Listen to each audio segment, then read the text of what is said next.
ಎಲ್ಲರಿಗೂ ಯೂಟ್ಯೂಬ್ ಚಾನಲ್ಗೆ ಸ್ವಾಗತ.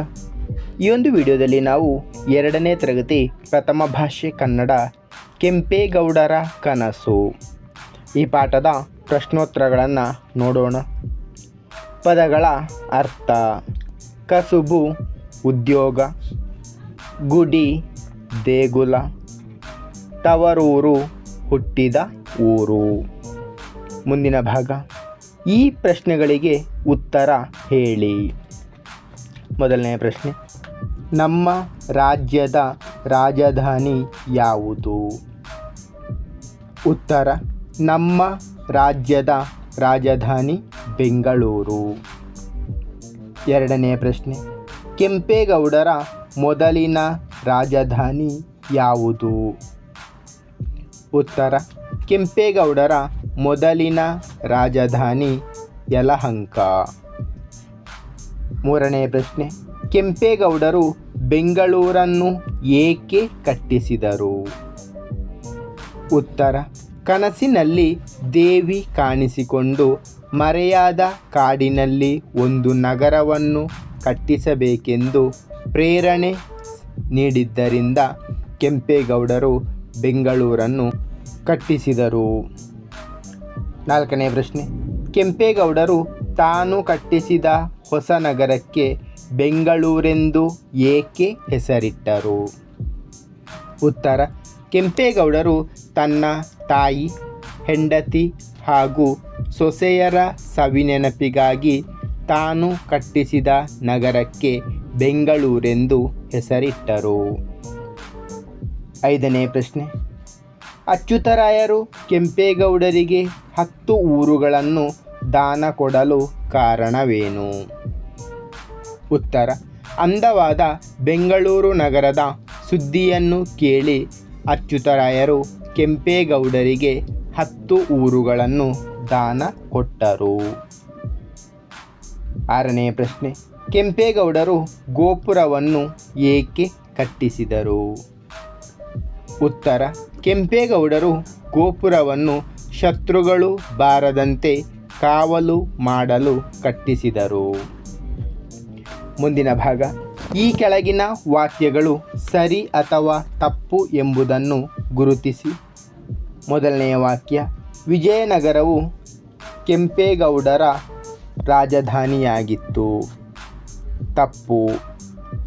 ಎರಡನೆಯ ವಾಕ್ಯ: ಶಿವನಸಮುದ್ರದ ಕಾಡಿನಲ್ಲಿ ಹೊಸ ನಗರವನ್ನು ಕೆಂಪೇಗೌಡರು ಕಟ್ಟಿಸಿದರು. ಸರಿ. ಮೂರನೆಯ ವಾಕ್ಯ: ಹೊಸ ನಗರವನ್ನು ಕಟ್ಟಲು ಪ್ರೇರಣೆ ಸಿಕ್ಕಿದ್ದು ಒಂದು ಕನಸಿನಿಂದ. ಸರಿ. ನಾಲ್ಕನೆಯ ವಾಕ್ಯ: ಕೆಂಪೇಗೌಡರ ತಾಯಿಯ ಊರು ಬೆಂಗಳೂರೆಂಬ ಹಳ್ಳಿ. ಸರಿ. ಐದನೆಯ ವಾಕ್ಯ: ಕೆಂಪಾಂಬುದಿ ಕೆರೆಯನ್ನು ಅಚ್ಯುತರಾಯರು ಕಟ್ಟಿಸಿದರು. ತಪ್ಪು. ಮುಂದಿನ ಭಾಗ: ಖಾಲಿ ಬಿಟ್ಟಿರುವ ಜಾಗಗಳಲ್ಲಿ ಸರಿಯಾದ ಪದ ತುಂಬಿ. ಮೊದಲನೆಯ ವಾಕ್ಯ: ಕೆಂಪೇಗೌಡರು ಡ್ಯಾಶ್ಗಳನ್ನು ತನ್ನ ಮಕ್ಕಳಂತೆ ಪ್ರೀತಿಸುತ್ತಿದ್ದರು. ಉತ್ತರ: ಪ್ರಜೆ. ಎರಡನೇ ವಾಕ್ಯ: ಕನಸಿನಲ್ಲಿ ದೇವಿಯು ಕಾಣಿಸಿಕೊಂಡು ಮರೆಯಾದ ಕಾಡಿನಲ್ಲಿ ಒಂದು ಡ್ಯಾಶ್ವನ್ನು ಕಟ್ಟಬೇಕೆಂದು ತಿಳಿಸಿದರು. ಉತ್ತರ: ನಗರ. ಮೂರನೆಯ ವಾಕ್ಯ: ಕಸಬುದಾರರಿಂದ ಡ್ಯಾಶ್ ಬೆಳೆದವು. ಉತ್ತರ: ಕೈಗಾರಿಕೆಗಳು. ಮುಂದಿನ ಭಾಗ: ಕೆಳಗೆ ಕೊಟ್ಟಿರುವ ಒತ್ತಕ್ಷರ ಪದಗಳನ್ನು ಓದಿ ನಕಲು ಮಾಡಿ. ಅಂದರೆ ಅಲ್ಲಿ ಕೊಟ್ಟಿರುವಂತಹ ಪದಗಳನ್ನು ಅದೇ ರೀತಿ ಬರಿತಾ ಹೋಗಬೇಕು. ಮೊದಲನೆಯ ಪದ ಉತ್ತರ. ಎರಡನೆಯ ಪದ ಒಳ್ಳೆಯ. ಮೂರನೆಯ ಪದ ಒಪ್ಪಿಗೆ. ನಾಲ್ಕನೆಯ ಪದ ಚೆನ್ನಾಂಬೆ. ಐದನೇ ಪದ ಸಂಪತ್ತು. ಮುಂದಿನ ಭಾಗ: ಮಾದರಿಯಂತೆ ಕೆಳಗಿನ ಪದಗಳನ್ನು ಬರೆಯಿರಿ. ಮಾದರಿ: ನಗರ ನಗರಗಳು, ಕಾಡು ಕಾಡುಗಳು, ಹಳ್ಳಿ ಹಳ್ಳಿಗಳು, ಮರ ಮರಗಳು, ಶಿಲ್ಪಿ ಶಿಲ್ಪಿಗಳು, ಕೆರೆ ಕೆರೆಗಳು. ಮುಂದಿನ ಭಾಗ ಚೌಕಗಳಲ್ಲಿ ಕೊಟ್ಟಿರುವ ಅಕ್ಷರಗಳನ್ನು ಬಳಸಿ ಅರ್ಥ ಬರುವ ಒತ್ತಕ್ಷರ ಪದಗಳನ್ನು ರಚಿಸಿ. ಮಾದರಿ ಅಚ್ಯುತ. ಮುಂದಿನ ಪದಗಳು ಹಳ್ಳಿ, ಶಿಲ್ಪಿ, ಹಗ್ಗ, ಉತ್ಸವ, ಮಂತ್ರಿ, ಸುದ್ದಿ, ಹಗ್ಗ, ತಳ್ಳಿ. ಮುಂದಿನ ಭಾಗ ಕೊಟ್ಟಿರುವ ವಾಕ್ಯಗಳನ್ನು ದುಂಡಾಗಿ ನಕಲು ಮಾಡಿ.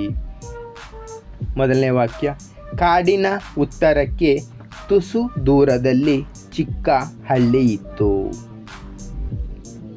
ಎರಡನೇ ವಾಕ್ಯ, ಹಳ್ಳಿಗಳ ನಡುವಿದ್ದ ಕಾಡಿನಲ್ಲಿ ಬೆಂಗಳೂರು ಹುಟ್ಟಿತು. ಮೂರನೆಯ ವಾಕ್ಯ, ಪ್ರಜೆಗಳನ್ನು ತನ್ನ ಮಕ್ಕಳಂತೆ ಪ್ರೀತಿಸುತ್ತಿದ್ದರು. ನಾಲ್ಕನೆಯ ವಾಕ್ಯ, ಮತ್ತೆ ಮತ್ತೆ ಅದೇ ಕನಸು ಬಿದ್ದಿತು. ಐದನೇ ವಾಕ್ಯ, ಕೆಂಪೇಗೌಡರು ಹೊಸ ನಗರವನ್ನು ಕಟ್ಟಿಸಿದರು. ಆರನೇ ವಾಕ್ಯ, ದೈವಭಕ್ತಿ, ಪ್ರಜಾಪ್ರೇಮ, ಬುದ್ಧಿವಂತಿಕೆ ಇವನ್ನು ಅಚ್ಯುತರಾಯರು ಮೆಚ್ಚಿದರು. ಧನ್ಯವಾದಗಳು. ಇಷ್ಟವಾದರೆ ಲೈಕ್ ಮಾಡಿ, ಶೇರ್ ಮಾಡಿ. ಹೆಚ್ಚಿನ ವಿಡಿಯೋಗಳಿಗಾಗಿ ಚಾನಲನ್ನು ಉಚಿತವಾಗಿ ಸಬ್ಸ್ಕ್ರೈಬ್ ಮಾಡಿ.